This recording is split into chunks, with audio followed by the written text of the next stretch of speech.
Victoria, we are here in Cartagena talking about Ukraine. You have been in already several conversations. What is your feeling and how important is for you to talk about Ukraine to a public so far away from home? I'm honored to be here in Colombia, in Cartagena, and in Latin America. This is my first time on the continent, and I feel support, I feel solidarity from the audience. I have always read how some people here believe Russian propaganda, but in fact I feel so loved and supported.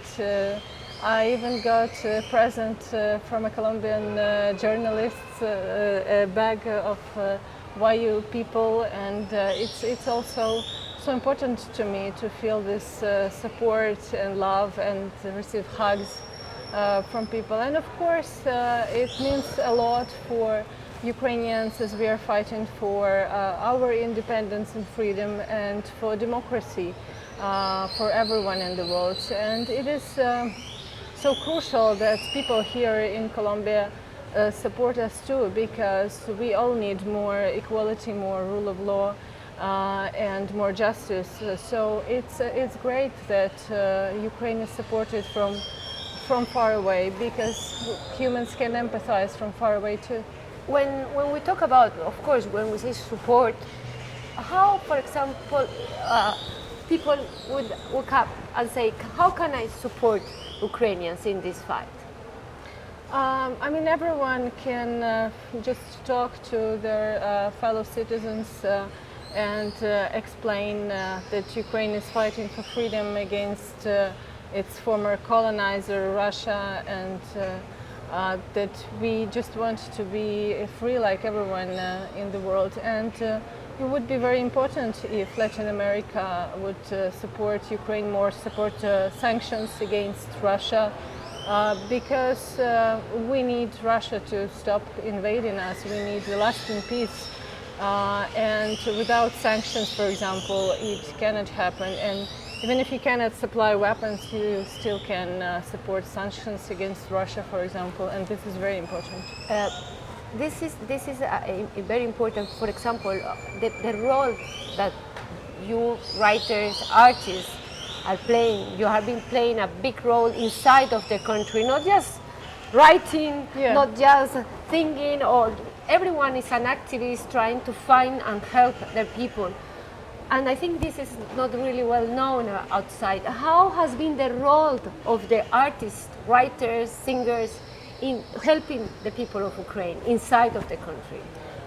For example, since 2014, since Russia first invaded Ukraine, annexed Crimea, and started its hybrid war in the east of the country, we've been visiting local communities in the war zone in the Donbass, supporting our readers there, supporting kids. For example, I'm a novelist, but I specifically wrote and published two children's books because visiting the war zone in the Donbass for the past 8 years, I wanted to talk not only to adults, but also to play with kids and to see them smiling, although of course you can always tell when a child is traumatized from war.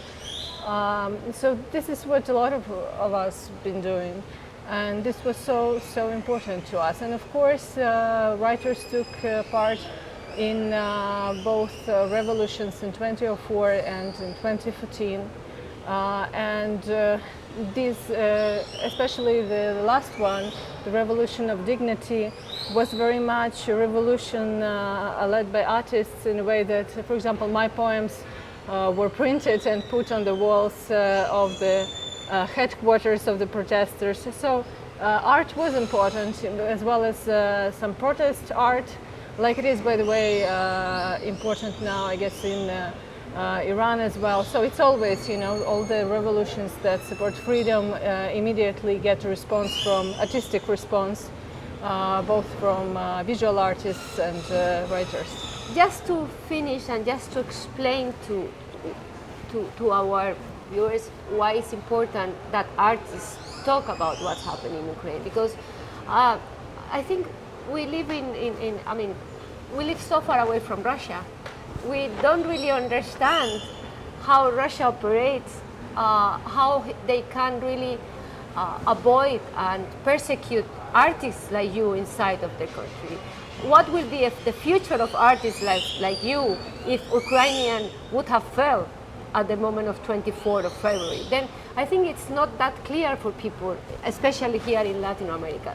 Yes, I understand that, because Russian is so good at propaganda. I mean, they have a lot of experience since the Soviet Union times.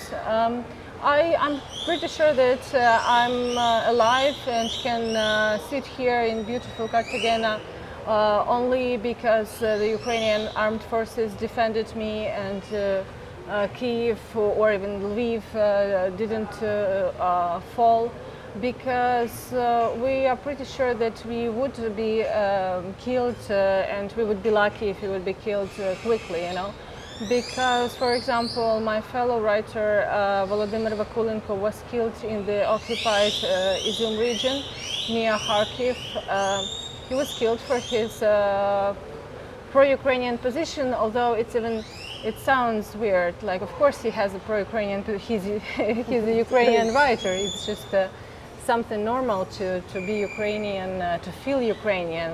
We are a political nation, of course, so when I'm saying Ukrainian, it's not about ethnicity, it's about choice to be a part of independent, free Ukraine. And we know that Russian troops brought not only parade uniforms with them in the beginning of the invasion, but also body bags.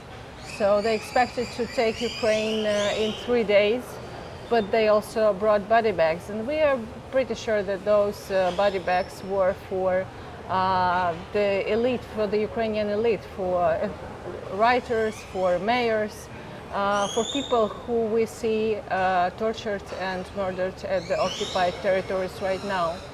And this is why it is so important for us to not sacrifice our people who are suffering now on the temporarily occupied territories. We have to fight for every one of them and save our people from being prisoners of Russia.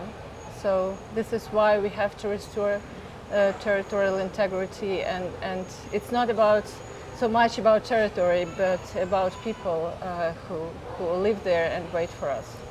The beautiful thing of also these trips and these contacts around the world is that you will have now booked in Spanish. That's fantastic. Yes, I'm very excited to have new readers in spring, the Spanish-speaking readers, and I'm very much interested in the reaction and how Spanish-speaking audience will perceive the dramatic history of Ukraine about which I'm writing about in my novels. I'm really excited to discuss it with the readers I will have. Then what is amazing about this cooperation about Levy Book Forum and the Hay Festival and traveling around the world is not just talking about what is going on in Ukraine, it's also about bringing Ukrainian writers to our knowledge that we didn't know before. Yes, of course, and thank you very much for that. And of course, we have a lot of, like Marcus is as much a star in Ukraine as around the world, and other writers who wrote in Spanish. But of course, it's always good when it's a mutual relationship and you also get to read Ukrainians. Thank you so much. And welcome to Cartagena anytime. Thank you. We want to listen to you all the time. Thank you so much. Thank you for your support and solidarity.